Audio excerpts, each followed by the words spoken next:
रउआ सब लोगन के प्रणाम बा। नैना स्टिचिंग में ये देखिए जा हम ब्लाउज के सी के तैयार कर ले हैं। अभी किनारा से हम निशान लगावत हैं। यहाँ अब हम डिजाइन बनाएब।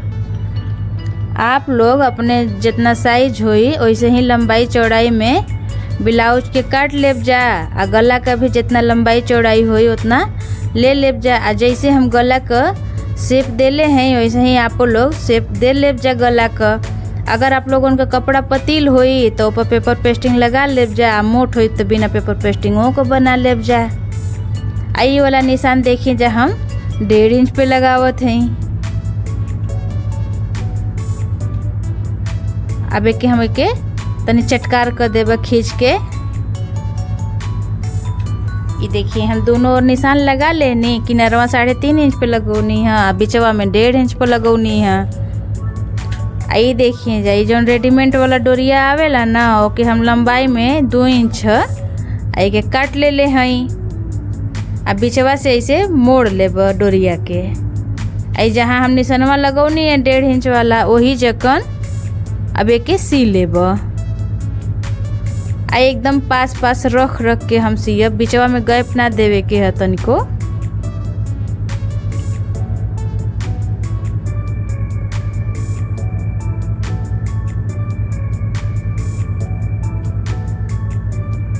ऐसे ही एक बरोबर सेट कर के आ पूरा में हमन के सी लेवे के हुए।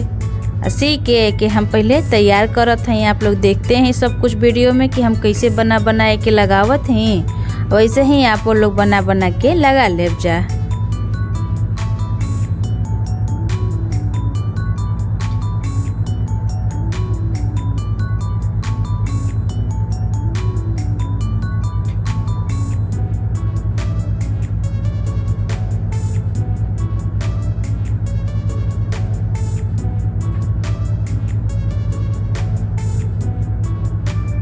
ये देखिए जा पूरा में हम डिजाइन के बना के तैयार कर लेनी है।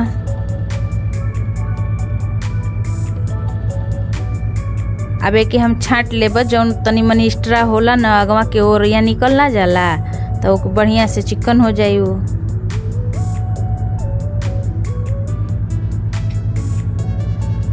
ये देखिए जाई हम अब एकरे ऊपर लेस लगाई। इ लेसवा जौन पतील वाला लेसवा होला ना उसे तनी से चौड़ा हुए, एकदम पतिलका वाला ना हो, उसे तनी चौड़का वाला है। एकरे ऊपर यही साइजवा का लेसवा आप लोग ऊपर लगाइब जा तो सही रही। यहाँ एक और हम लेसवा के ऊपर सिलाई लगा लेनी। अब दूसर को और यहाँ से लगा लेब।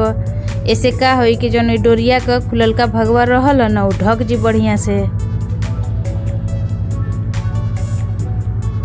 एकरे बाद हम ई बिचवा में लेस लगाए।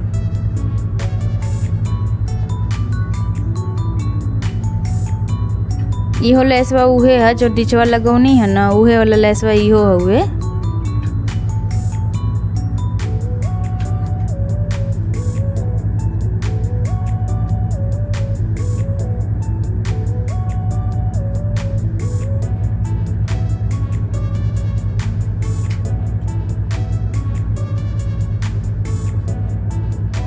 लेस हम लगा लेनी। अब ई वाला लेस जौन बाटे हम ई गलवा के ऊपर लगाए। ई वाला लेस चौड़ा वाला है। अगर आप लोगन के पतिलका वाला लगावे के होई तो वो लेसवा यहाँ लगा लेब जा। या फिर ऐसे ही आप लोग के चौड़ा लगावे के होई आ चाहे फ्रिल वाला आवेला ओके लगावे के होई तो ओहो के आप लोग यहाँ लगा सकी ना जा।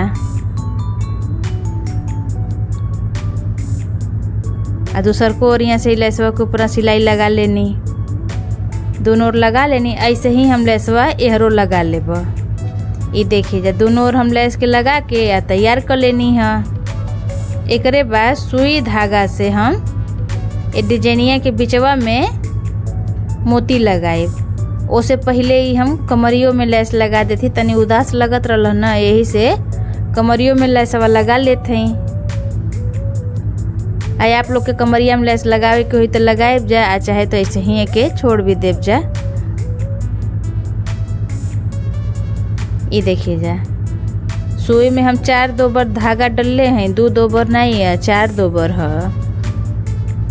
ई मोतिया न छोटका मोतिया से तनी से बड़ आवेला, ऊ वाला साइज हुए। आ छोटका वाला आप लोग मत लगाए, जो निक नहीं लगी पतो न चली। ई वाला साइजवा का मोतिया पता भी चली आ देखो में निक लगी डिजाइनिया। ऐसे ही हम पूरा गलवा में नीचवा जहाँ तक ही हुए डोरिया लगल वहाँ तक मोतिया लगा के तैयार कर लेब जा। आप लोग हमें कमेंट करके ज़रूर बताइब जा कि आप लोग के हमारी डिज़ाइन कैसन लगल है। आ वीडियो अगर हमार पसंद आयल हुई तो हमरे चैनल के सब्सक्राइब कर लेब जा। नीचवा एगो घंटी बनल है, ओके दबा के ओके ऑल कर लेब जा। ऐसे का हो ना कि और भी हम कोनो डिज़ाइन डालब बढ़िया बढ़िया तो वो आप लोगों के पता चल जाए करी, तो आप लोग देख लेवल करब जा।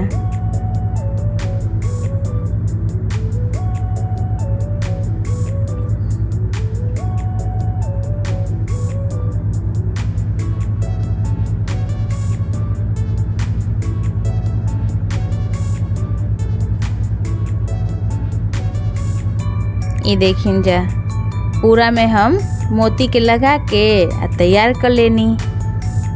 देखे में सुंदर लगत हुए।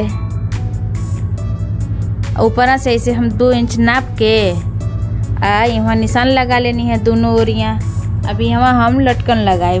लटकनवा हम बना के पहले ही रख ले रहनी है। डोरिया जौन है न रेडीमेड वाला हुए, कपड़ा का ना है। आप लोगन के अगर कपड़वा का लगावे कोई डोरिया तो के बना के पलट लेब जा। आ लटकन हम कपड़वे के लगावत हैं, आप लोग कपड़वे के लगा ले जब ये ठीक रहेला। रेडीमेड वाला तो भारी हो जाला। एक बीचवा में ऐसे अब हम बांध लेब लटकनवा के। ये देखिए जा यही के संगे हमारी डिजाइन बन के तैयार हो गईल बा। देखे में बहुते सुंदर लगत है, बनहु में एकदम में आसान रहल है। तो आप लोग कमेंट करके ज़रूर बताइब जा कि आप लोग की डिज़ाइन कैसन लगत है। पसंद आयल होई तो लाइक और चैनल के सब्सक्राइब कर जा। कमेंट करके ज़रूर बताइब जा। उम्मीद है कि हमरे बतौले का तरीका आप लोगों की पसंद आयल होई। धन्यवाद।